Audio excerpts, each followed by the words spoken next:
மனித இனம் எவ்வளவு வெட்கப்பட வேண்டிய இனம். எந்த ஜீவராசியாவது இந்த உலகத்தில் பிதாவாகிய தேவனை தூஷித்ததுண்டாலும் இந்த உலகத்தில் இருக்கிற சர்வ சிருஷ்டியும் மனிதனை தவிர எல்லாம் பாதாளத்தில் அழிய போகிறது. ஆனால் அவை எதுவுமே கர்த்தரை தூஷிக்கவில்லை, கர்த்தரை சிலுவையில் அறையவில்லை, அவரை துன்பப்படுத்தியதில்லை. ஆனால் நித்திய ஜீவனுக்காக படைக்கப்பட்ட மனிதன் மாத்திரம் இந்த எல்லா காரியங்களையும் செய்திருக்கிறான். எவ்வளவு வெட்கப்பட வேண்டிய விஷயம். நம்மை நாம் யோசிக்கிறோமா? நாம் என்ன செய்கிறோம்? நாம் என்ன பேசுகிறோம்? நாம் என்ன நடக்கிறோம்? எப்படி நாம் வாழ்ந்து கொண்டிருக்கிறோம் என்ற சுயநினைவு நமக்கு இருக்கிறதா? கர்த்தரையே, தெய்வத்தையே நாம் நிந்தித்திருக்கிறோம், அவமானப்படுத்தி இருக்கிறோம், சிலுவையை கொடுத்திருக்கிறோம். இவ்வளவு செய்தும் நாம் திருந்தவில்லை என்றால் எப்படி? இனியாவது திருந்த வேண்டாமா? இரண்டாம் வருகை வரப்போகிறதே. அவர் தம்முடைய கரங்களை ஓங்கிய புயத்தோடு வரப்போகிறாரே. நாம் நியாயத்தீர்ப்பை பெறாதபடிக்கு மனம் திரும்புவதற்கு கடைசி வாய்ப்பு இந்த காலம், இந்த தலைமுறைக்கு கொடுக்கப்படுகிறது. மனம் திரும்புவோம், கர்த்தருடைய ராஜ்யத்தை சுதந்திரித்துக் கொள்வோம், அக்னி கடலுக்கு தப்பித்துக் கொள்வோம். இன்னும் இருதயத்தை கடினப்படுத்த வேண்டாம். நம்முடைய பிதாவாகிய தேவனுடைய அன்பும் ஆண்டவராகிய இயேசு கிறிஸ்துவின் கிருபையும் சமாதானமும் உங்கள் அனைவரோடும் கூட என்றென்றைக்கும் இருப்பதாக. தலைப்பு: நான் உன்னை விட்டு விலகுவதும் இல்லை, உன்னை கைவிடுவதும் இல்லை. சங்கீதம் 22ஆம் அதிகாரம் 1 முதல். இந்த அதிகாரத்தில் நமது ஆண்டவராகிய இயேசு கிறிஸ்துவின் சிலுவை பாடுகள், சிலுவையில் அவர் பட்ட வேதனைகள், அவர் இந்த பூமியில் வந்து நமக்காக பட்ட உபத்திரவங்களை குறித்து விளக்கமாக சொல்லப்பட்டிருக்கிறது. இது தீர்க்க தரிசனமாக ஆண்டவராகிய இயேசு கிறிஸ்து பிறப்பதற்கு முன்பே சுமார் 500 வருடங்களுக்கு முன்பாக, 500 முதல் 800 வருடங்களுக்கு முன்பாக தாவீது ராஜாவினால் தரிசனமாக பார்த்து பாடலாக அவர் எழுதி கொடுத்த சங்கீதமாயிருக்கிறது இந்த 22ஆம் அதிகாரம்.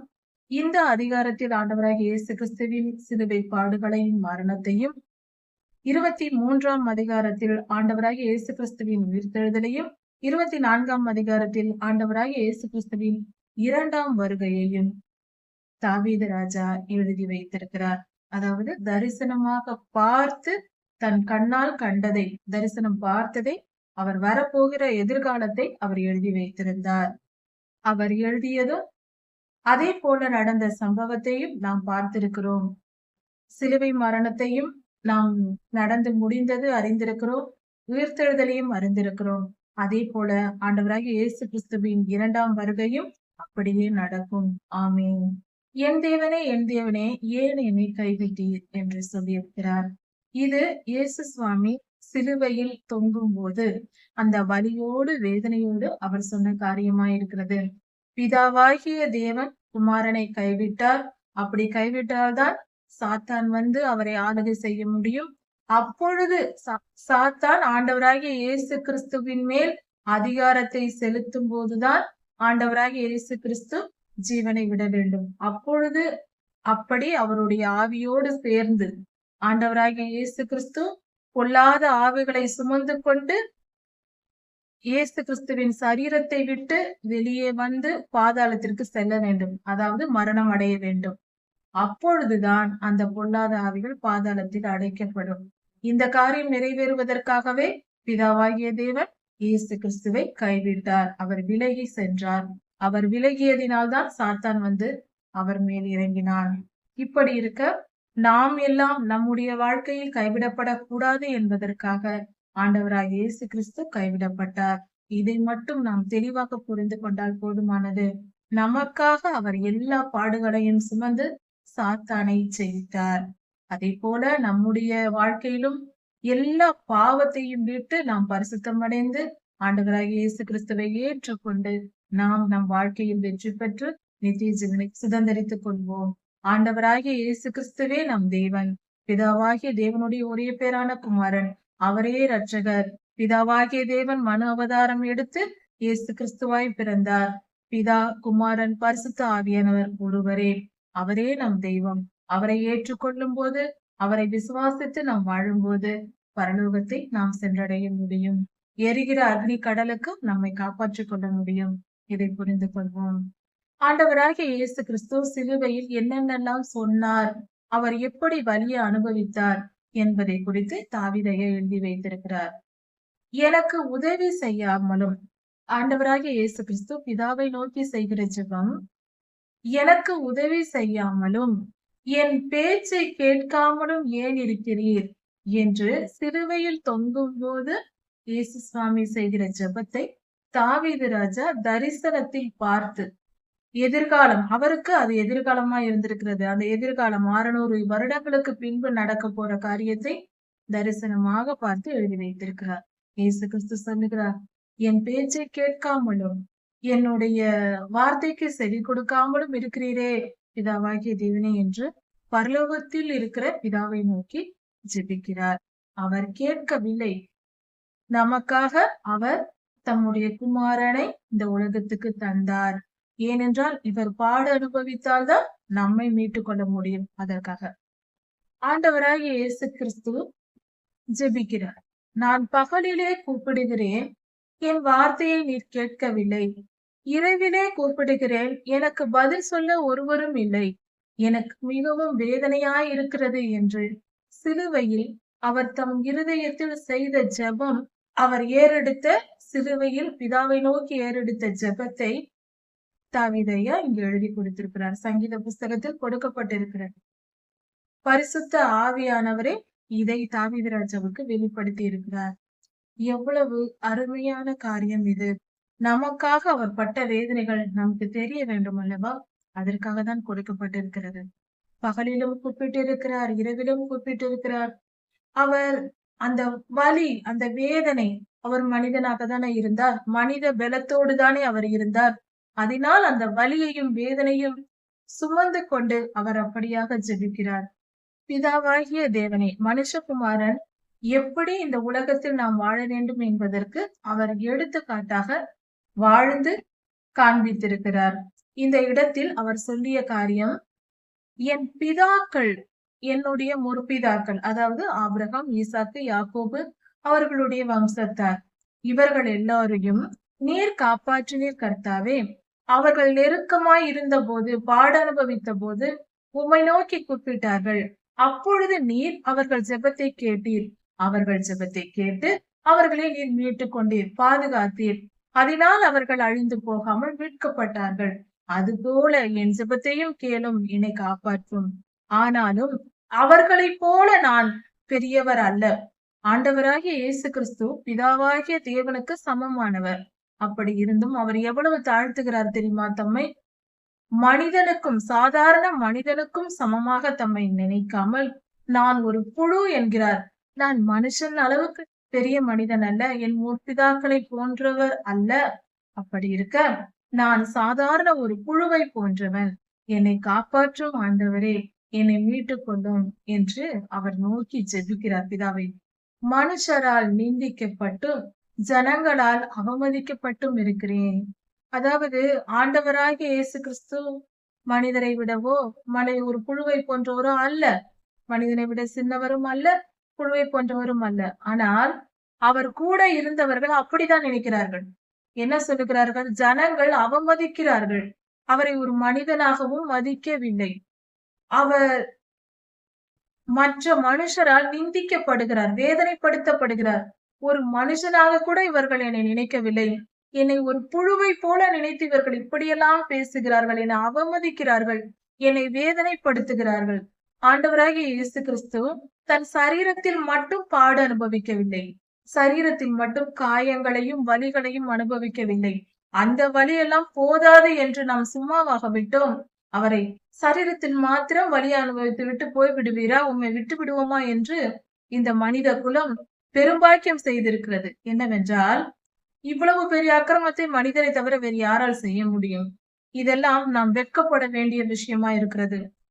நேரில் வந்த மனித தெய்வத்தை நாம் புரிந்து கொள்ளாமல் விட்டு விட்டோமே, இது எவ்வளவு பெரிய காரியம்!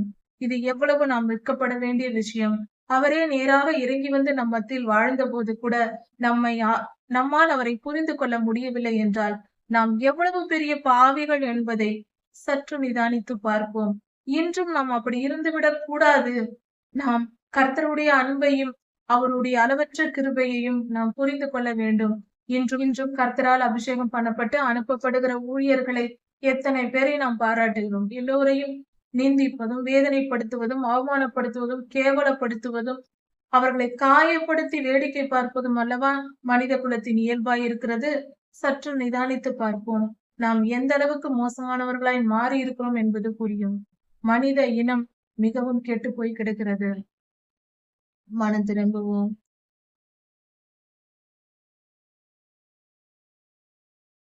கர்த்தரையே, தெய்வத்தையே நாம் நிந்தித்திருக்கிறோம், அவமானப்படுத்தி இருக்கிறோம், சிலுவையை கொடுத்திருக்கிறோம். இவ்வளவு செய்தும் நாம் திருந்தவில்லை என்றால் எப்படி? இனியாவது திருந்த வேண்டாமா? 2ஆம் வருகை வரப்போகிறதே. அவர் தம்முடைய கரங்களை ஓங்கிய புயத்தோடு வரப்போகிறாரே. நாம் நியாயத்தீர்ப்பை பெறாதபடிக்கு நம்மை காத்து கொள்ள கடைசி சந்தர்ப்பம். மனம் திரும்புவதற்கு கடைசி வாய்ப்பு இந்த காலம், இந்த தலைமுறைக்கு கொடுக்கப்படுகிறது. மனம் திரும்புவோம். கர்த்தருடைய ராஜ்யத்தை சுதந்திரித்துக் கொள்வோம். அக்னி கடலுக்கு தப்பித்துக் கொள்வோம். இன்னும் இருதயத்தை கடினப்படுத்த வேண்டாம். இஸ்ரவேலரை போல இன்னும் பிடரியை கடினப்படுத்த வேண்டாம். நம்மை நாம் தாழ்த்துவோம். கர்த்தருடைய சமூகத்தில் காத்திருப்போம். இரவும் பகலும் அவரை பற்றி கொள்வோம். நாங்கள் செய்த பாவத்தை அறிக்கையிடுவோம். மனித இனம் எல்லா முழங்கால்களும் முடக்கப்பட வேண்டிய நேரம் இது. கடைசி நேரம், கடைசி தலைமுறை, கடைசி சந்ததி. கர்த்தரை நோக்கி நாம் பார்க்க வேண்டிய காலம் இது. இப்பொழுது மனம் திரும்புவோம். உலக வாழ்க்கை மாயை, எல்லாம் மாயையா இருக்கிறது. நிரந்தரமானது ஒன்றும் இல்லை. சத்தியமும் உண்மையும் அங்கு எங்கும் இல்லை. அதை புரிந்து கொண்டு நடப்போம். ஆண்டவராகிய இயேசு கிறிஸ்துவை சிலுவையில் நிந்தித்தார்கள். அதை தாவீது ராஜா தீர்க்க தரிசனமாக பார்த்து கொண்டிருக்கிறார். அவர் தரிசனம்தான் பார்த்தார், தாவீது ராஜா பார்த்து எழுதி வைத்தார் என்பதற்கு இந்த வசனம் சாட்சியாய் இருக்கிறது.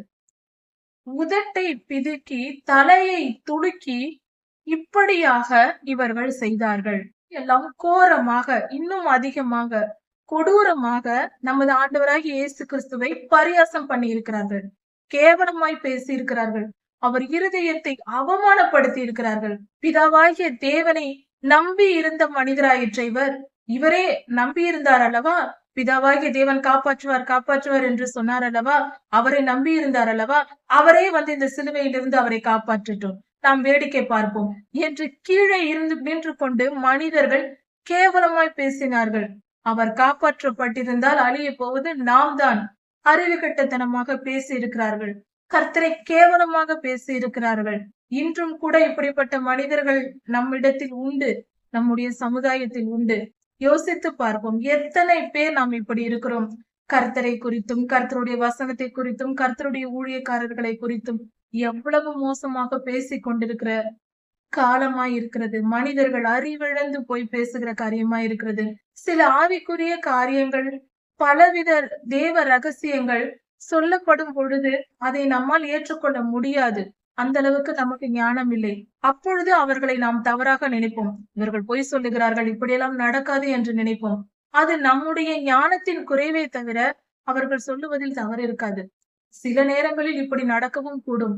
அதாவது ஒரு பரிசுத்தமான ஒரு தீர்க்கதரிசியையோ, ஒரு உண்மையான ஊழியக்காரரையோ நாம் குற்றம் சொல்லினால் அந்த சொற்களுக்கு நாம் நியாயத்திற்கு அனுபவிக்க வேண்டி வரும். அதை புரிந்து கொள்வோம். அதுக்கு பயந்து நடப்போம். ஆண்டவராக இயேசு கிறிஸ்துவை அவர்கள் மனிதர்களாக நினைத்தார்கள். அவரை அவமானப்படுத்தினார்கள், வேதனைப்படுத்தினார்கள். தேவனையே, பிதாவாகிய தேவனுடைய குமாரனையே இந்த பாடுபடுத்தினார்கள். தலையை துலுக்கி, உதட்டை பிதுக்கி, பரியாசம் பண்ணி தேவனை நம்பியிருந்தார். அவர்களே வந்து காப்பாற்றட்டும், இப்பொழுது வரட்டும், பிதாவாகிய தேவன் பார்க்கலாம், அவர் வந்து எப்படி காப்பாற்றுகிறார் பார்க்கலாம் என்று இப்படியெல்லாம் கேவலமாக பேசினார்கள். இவர் அவரை நம்பியிருந்தார் அல்லவா, பார்க்கும் இவர் எப்படி தப்பிக்கிறார் என்று சொன்னார்கள். ஏனென்றால் இவர்கள் சிலுவையில் ஆணியால் அடித்து விட்டார்களாம். அதனால் அதை கழட்டி கொண்டு இவரால் வர முடியாதாம். எவ்வளவு குறைவாக நமது ஆண்டவராகிய இயேசு கிறிஸ்துவை நாம் எடை போட்டிருக்கிறோம். மனித இனம் எவ்வளவு வெட்கப்பட வேண்டிய இனம். எந்த ஜீவராசியாவது இந்த உலகத்தில் பிதாவாகிய தேவனை தூஷித்ததுண்டா? இந்த உலகத்தில் இருக்கிற சர்வ சிருஷ்டியும் மனிதனை தவிர எல்லாம் பாதாளத்தில் அழிய போகிறது. ஆனால் அவை எதுவுமே கர்த்தரை தூஷிக்கவில்லை, கர்த்தரை சிலுவையில் அறையவில்லை, அவரை துன்பப்படுத்தியதில்லை. ஆனால் நித்திய ஜீவனுக்காக படைக்கப்பட்ட மனிதன் மாத்திரம் இந்த எல்லா காரியங்களையும் செய்திருக்கிறார். எவ்வளவு வெட்கப்பட வேண்டிய விஷயம். நம்மை நாம் யோசிக்கிறோமா? நாம் என்ன செய்கிறோம்? நாம் என்ன பேசுகிறோம்? நாம் என்ன நடக்கிறோம்? எப்படி நாம் வாழ்ந்து கொண்டிருக்கிறோம் என்ற சுயநினைவு நமக்கு இருக்கிறதா? நீரே என்னை கர்ப்பத்திலிருந்து பிறக்க செய்தவர். என் தாயின் கருவில் நான் இருக்கும்போதே, நீரே என் தேவன். அப்பொழுதே நீர் எனக்கு தேவனாயிருக்கிறீர். நாம் நம்மைப் பற்றி நாம் அறிந்து கொள்ளும் முன்பாக, ஒரு குழந்தையாக ஒரு தாயின் கருவில் இருக்கும் பொழுதே, நாம் அவருடைய பிள்ளையாகி விட்டோம். அவர் நம்மை தெரிந்து கொண்டார். நாம் வளர்ந்து, புரிந்து, நன்றாக தெரிந்து, சுய நினைவு வந்து, நாம் அறிவில் வளர்ந்து, பின்பு நாம் கர்த்தரை அறிந்து கொள்கிறோம். ஆனால், நாம் கருவில் இருக்கும் பொழுதே, பிறக்கும் முன்பே, சூரியனை காணும் முன்பே, கர்த்தர் நம்மை அறிந்து வைத்திருக்கிறார். தம்முடைய பிள்ளையாக அவர் ஏற்றுக்கொண்டார். அதைதான் இந்த இடத்தில் சொல்லப்பட்டிருக்கிறது. நமது ஆண்டவராகிய இயேசு கிறிஸ்து சிலுவையில் அவர் சொன்ன வார்த்தையாய் இருக்கிறது. என் தாயின் கருவில் என்னை உற்பவிக்கும் முன்பே, நான் அங்கிருக்கும் பொழுதே என்னை நீர் அறிந்திருக்கிறீர் கர்த்தாவே. நான் உம்முடையவர் என்று சொல்லுகிறார். என்னை விட்டு தூரமாகாதேயும், எனக்கு சகாயர் இல்லை. என்னை விட்டு தூரமாய் போகாதேயும், எனக்கு உதவி செய்ய யாரும் இல்லை என்று குமாரன் கேட்கிறார். இயேசு கிறிஸ்து கேட்கிறார். இதை தாவீதையா பார்த்து சங்கீத புஸ்தகத்தில் எழுதி கொடுத்திருக்கிறார். அதாவது அந்த நேரத்தில் பிதாவாகிய தேவன் குமாரனை விட்டு விலகி இருக்கிறார். இவர் என்னுடைய நேசகுமாரன், இவரில் பிரியமாய் இருக்கிறேன் என்று ஆண்டவராகிய இயேசு கிறிஸ்து ஞானஸ்தானம் எடுத்த பொழுது வானத்திலிருந்து சத்தம் வந்தது. பரிசுத்த ஆவியானவர் புறாவை போல அவர் மேல் இறங்கினார். அப்பொழுதிலிருந்து பரிசுத்த ஆவியானவர் குமாரனில் இருந்தார். பிதாவாகிய தேவன் பரிசுத்த ஆவியாக மாறி குமாரனுக்குள் வாசமாய் இருந்தார். ஆனால் பரிசுத்த ஆவியானவர் பரிசுத்த ஆவியாகிய தேவனானவர் அவரை விட்டு விலகினார். இப்பொழுது சிலுவையில் தொங்கும் பொழுது. அப்படி அவர் விலகியதால் தான் சாத்தான் உள்ளே வந்தார். அதன் பின்பு அவர் தம் ஜீவனை கொடுத்தார். அப்பொழுது அந்த வேதனை தாங்காமல் இந்த வசனங்கள் எல்லாம் மனித பலத்தோடுதான் குமாரன் இயேசு கிறிஸ்து இங்க இருந்திருக்கிறார். ஏதோ தெய்வ பலத்தோடு வந்து அந்த பலத்தினால் அவர் எல்லா வலிகளையும் வலி என்ற உணர்வே இல்லாமல் சிலுவையில் தொங்கிவிட்டு அவர் செல்லவில்லை. மனிதனை போல வேதனைப்பட்டார், வலியை அனுபவித்தார் என்பதற்கு இந்த வசனங்கள் சாட்சி. மனித பலத்தோடுதான் இவ்வளவையும் எதிர்த்திருக்கிறார். இத்தனை பாடுகளையும் சுமந்தது மனித பலத்தோடுதான். ஆபத்து பக்கத்தில் இருக்கிறது, என்னை விட்டு விலகாதிரும் என்று கேட்கிறார். உதவி செய்யவும் ஆள் இல்லை என்று சொல்லுகிறார். அப்பொழுது ஆண்டவராகிய இயேசு கிறிஸ்து தனித்திருக்கிறார். பரிசுத்த ஆவியாகிய தேவனானவர் விலகுகிறார். சாத்தான் பக்கத்தில் இருப்பதையும் இயேசு கிறிஸ்து பார்க்கிறார். அதை பார்த்துதான் இதை சொல்லுகிறார். அவன் உள்ளே வருகிறான், அவன் என்னை நெருங்கி கொண்டிருக்கிறான், என்னை விட்டு போகாதேயும் என்று ஒரு மனிதரை போல வேதனையை அனுபவித்து அவர் கூப்பிடுகிறார். இதன் தொடர்ச்சியை அடுத்த செய்தியில் பார்க்கலாம். கர்த்தர் உங்களை ஆசீர்வதிப்பாராக. மாறனாரா.